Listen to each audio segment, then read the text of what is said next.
Now, Cuomo, you were telling me before we went on the air a while ago that the Attorney General there in New York has actually arrested some people, not just brought fines against them, but actually arrested some people this week. Yeah, that's the first that I've heard in a long time. Attorney General Cuomo was pursuing these characters from northern New York for a while, apparently, and actually put some people in handcuffs last week for debt collection abuse. But I just want to jump back to what you were just saying a few moments ago about getting under the consumer's skin. You know, there is a sort of an old axiom in American law that you take the consumer as you find them.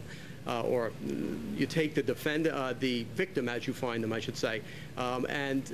With debt collection abuse, the consumers are generally under a lot of stress to begin with from financial problems, and the debt collectors play off of that. And there was the recording you just played was the collector suggesting suicide. To my knowledge, there has been 2 suicides within the last few years that stemmed from debt collection abuse, and there was actually just recently, over the last couple of months, there was a gentleman down in Florida who had a heart attack and passed away.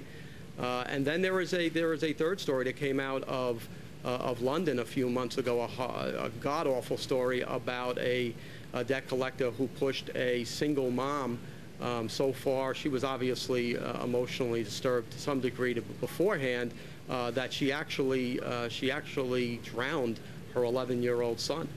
Oh my gosh. So yeah, I mean, it's you know, you listen to these recordings sometimes and you think, oh well, you know, nobody's going to take them seriously, but you're dealing with consumers that are under a lot of stress, and a lot of times you're dealing with consumers who are or may not be emotionally stable to begin with. And so what should a consumer do, Joe, if I get a call like this, or I'm sitting there looking at my wife and she's going, what, and they hand the phone, she hands the phone to me, how do you react to this? What should the consumer do? Well, certainly anything along the lines of the recordings we just played is generally a crime.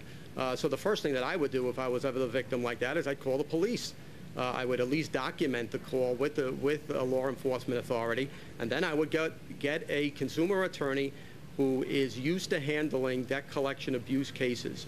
There is a network of us throughout the country. We all sort of communicate with each other to sort of help track these debt collectors around the country. If you can't find a consumer attorney that handles this sort of a case in your area, the consumers are more than welcome to contact my office. I can certainly, generally at least, point them in the right direction. Okay. And we'll put your website up here in just a minute and make sure that everybody knows how to get a hold of you on that, because it's pretty important. How does it do any good at all to report at the Federal Trade Commission? Well, you know, it does and it doesn't. I think in the long run it does.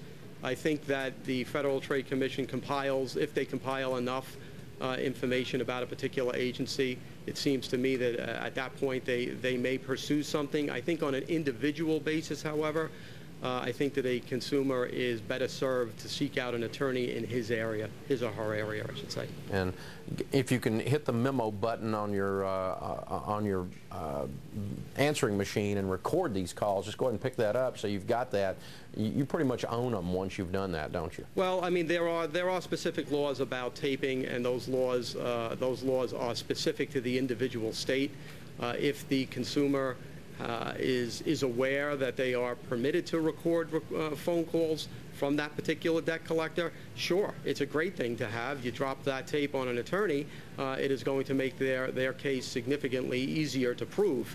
But you're right, answering machine messages are also very helpful, and those, generally speaking, those recordings are not going to violate the law in any way, so you should absolutely keep every answering machine message that a debt collector leaves for you.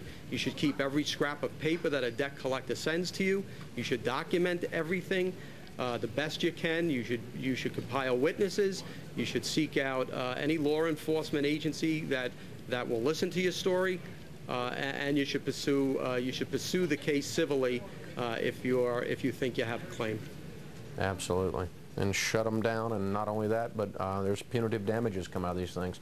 Joe Mauro, thanks for hanging out with us, man. We appreciate it. What you're doing is good work.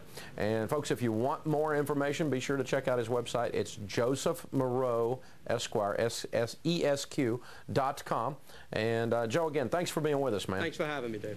It was an honor, man. It was very, very cool. I love what you're doing.